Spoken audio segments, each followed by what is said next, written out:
Jim.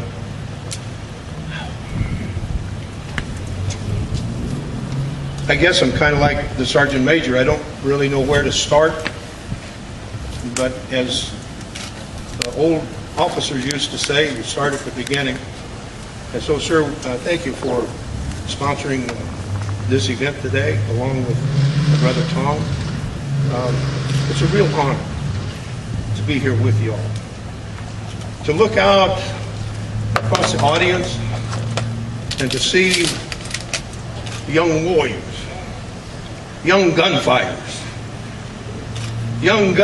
and warriors that are our legacy, that will carry on, that will set the pace and set the standard for all of those that come after you. When you, and you will, if our Lord truly blesses you,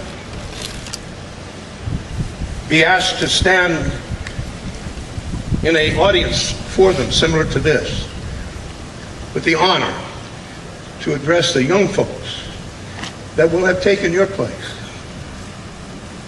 that will stand on your shoulders, that will live and die on your reputation, on the things that you've done, the standards that you've set, which will be, I know, impossibly high.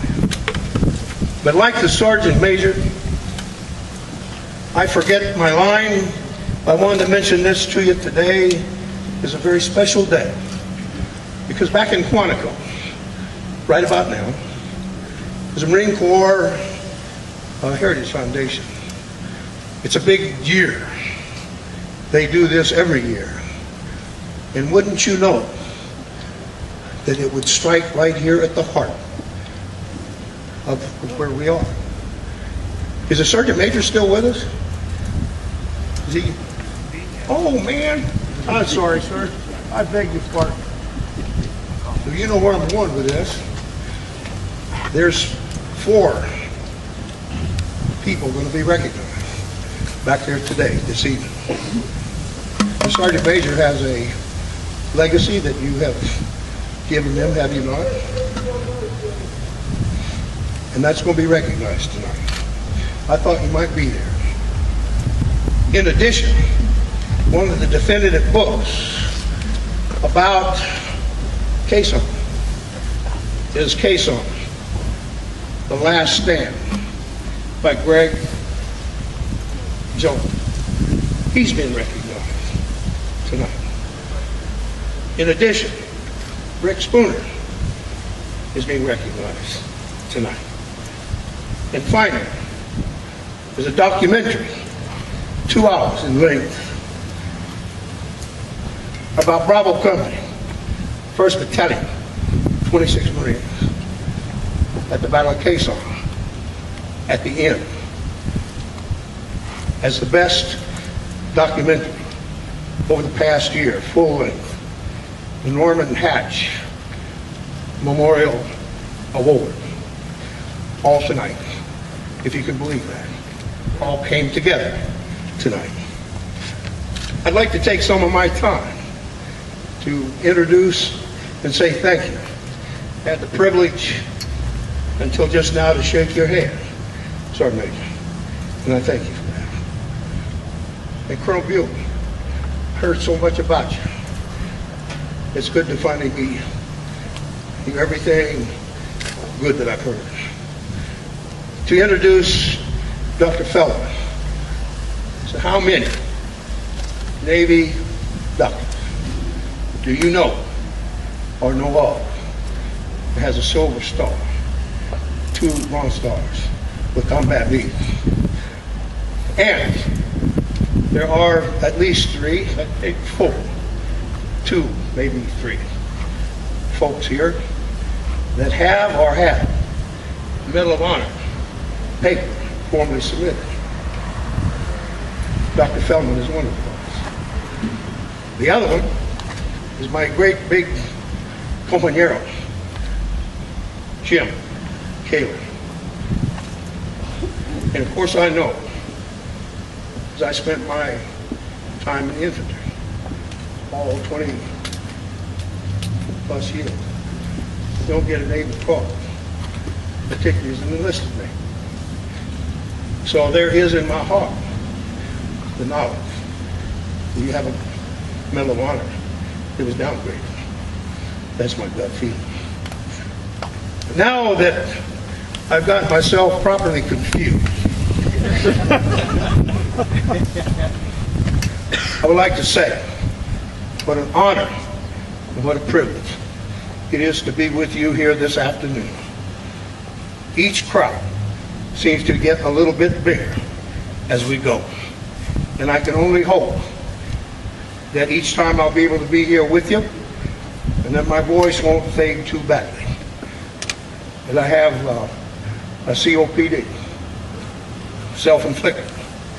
So I will take another branch off, particularly for you young Marines.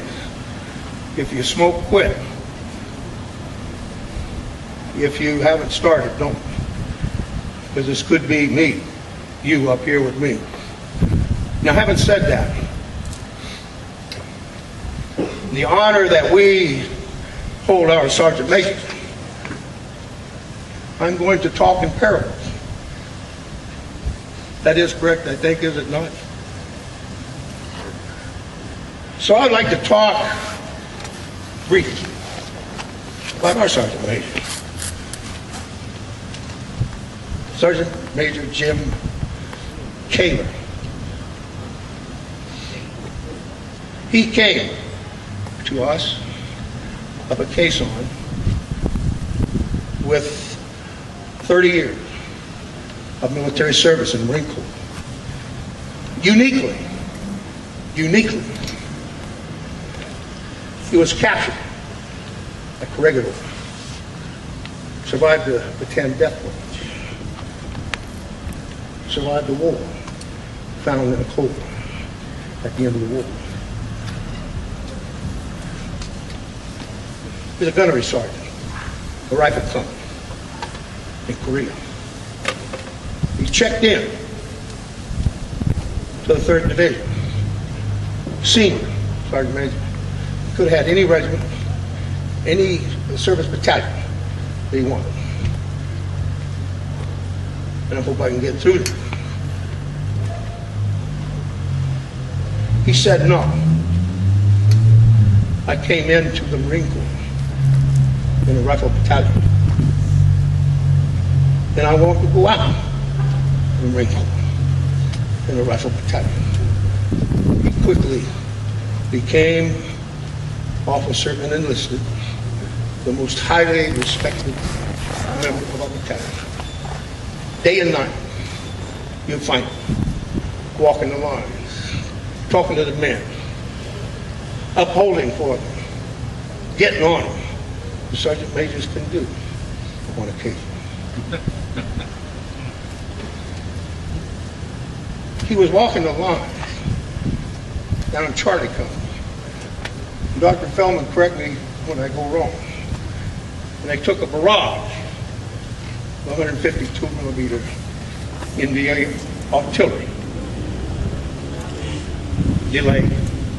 Went into the bunker where he was checking. The company commander was killed.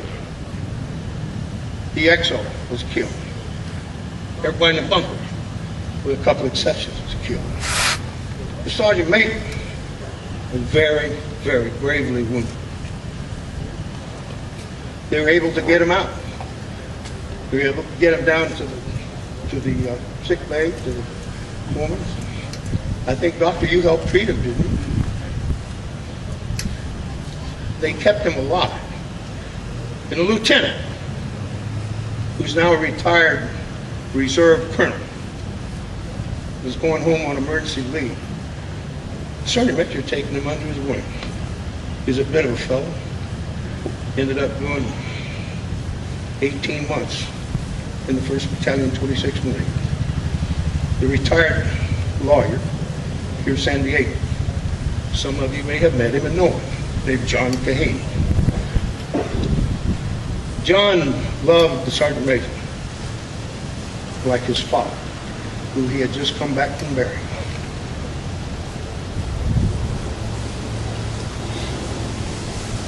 the sergeant major died. And John Kahaney's left on the way to Delta Bay. And guess what? Another strange story. This one record. Sergeant Major Picasso was in Falk. He's on that big black wall there in town center. Falk. I also promised, in my mind, got permission, so I wouldn't take any more butt whippings because I can't take no more butt whippings. He's been whooped enough over a long period of time. I talked to Colonel Candelario. He gave me permission to talk very briefly about his father. And if you didn't pick out when he opened this ceremony here this afternoon, his father is very highly decorated. His father's a career Marine. His father's a sergeant major retired. He had the reputation of not running but gunning. A Purple Heart or two. And again, as happens with junior enlisted men sometimes, a Silver Star, which in all likelihood probably should have been a Navy Corporal, because I'm aware of such things. So that's one parable. He raised an honorable son who's carried on the legacy. But what's been a tough but good father. How blessed you are, sir. And how blessed we are to know that and through you know him. So we thank you for that. As I run out of time in a parable, honor, I think of another Marine that's not with us. His name was Jonathan Spicer. Went to boot camp, and after boot camp got started and rolling, he said he was a conscientious objector. And they told him to hang on to that because he's about ready to graduate, and they'll take care of it down at Advanced Infantry Training. So about the time that he was ready to graduate from there, he had been servicing this issue, and they said, well, you're on orders now, you're going to go to Okinawa. So when you get there, you be sure to tell those admin folks that you're conscientious objector. And folks, he really was. His father was a Methodist preacher. Well, you know how that's going to go, and I won't stretch the story out. He got to Vietnam, checked in, told everybody, got a helicopter, landed under an artillery barrage because the siege had started, still saying he was a conscientious objector. Well, he saw the adjutant, sergeant major, he got assigned to Bravo Company. And we had taken some pretty heavy licks, and this is no way meant to indicate about wars. Our war, your war, they're all our war. They all involve uncles, and grandfathers, and fathers, sons. It has nothing to do with it. So anyway, up shows Brother Spicer. Still a conscientious objector. I said, and talking with him, I said, Spicer, son, we don't have any place for you here in this company. It's a rifle company. We're short strength. We need trigger pullers. We need warriors. Not that you aren't one, perhaps, but you don't want to carry guns. We don't have enough room for you. So the chaplain and the doctor took him over to sick bay. Gave him the duty of moving wounded. On the fixed wing, when they come in, when the airport got blown up and closed, he carried the stretcher, one corner of it, evacuating wounded under artillery fire. One serious day, when there was Several had to be loaded aboard and tried to lift it out. And you know how that goes, don't you, sir? Well, 3 of the 4 hit the trench. Spicer went right purposely on top of the wounded that they were carrying on the stretcher. Followed closely by a round that hit. And it hit Spicer. It was close to his heart, wasn't it, Doc? You were in on that one, too. They did open heart surgery. You have to picture this bunker. Sandbags. One bulb light full of foremen and 2 or 3 doctors. Is that a fair representation? And they're doing open heart surgery, trying to save Spicer. Unsuccessful. And he passed. And the posthumous Navy Cross and Silver Star, and Purple Heart, was given to his minister father. And then maybe one last, do I have time? Whoever's keeping time, I'm over. I'll close in just a minute. The last one deals with me specifically. On the 30th of March, Short Rifle Company, reinforced, assaulted in the classic World War II method. A regular North Vietnamese Army battalion. That night, First Sergeant said that Lance Corporal Rash want to talk to me. I said, sure. He came down and we talked for a minute. He said, Skipper, he said, you know, my tour is up in about 4 or 5 days. I said, no, I didn't realize that. He said, well, that's just really bad feeling. Really bad feeling. If I go, I'm not going to come back.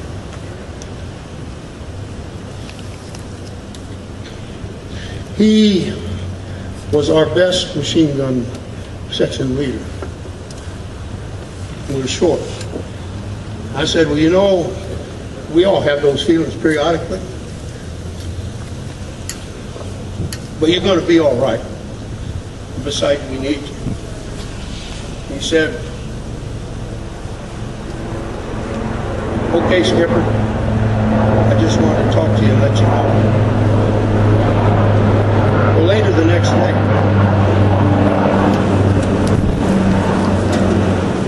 as we reached our final objective on the first offensive attack outside the wire, and got our orders to pull back into the compound. We got back in, and we've taken hit him. And you know who was missing? He didn't have to, but he was done dead. And they stayed behind. He did. And covered our withdrawal back in the perimeter.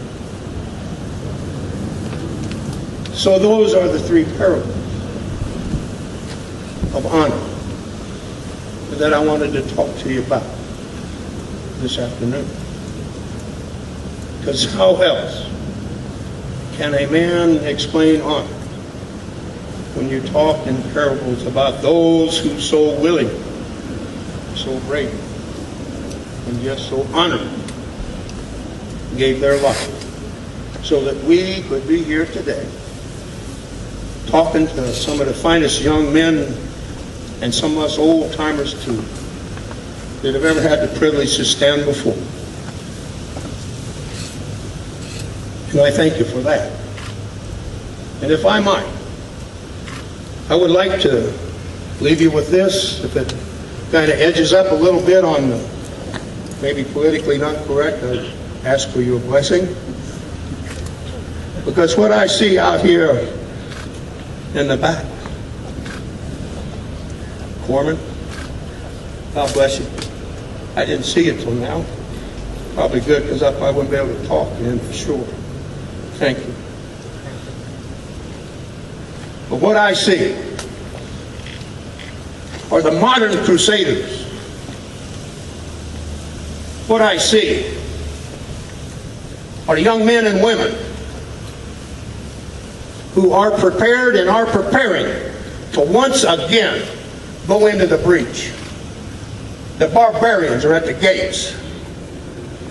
And what you're doing is righteous and honorable. Metaphorically speaking, what you're doing is you're sharpening your sword. You are polishing your armor.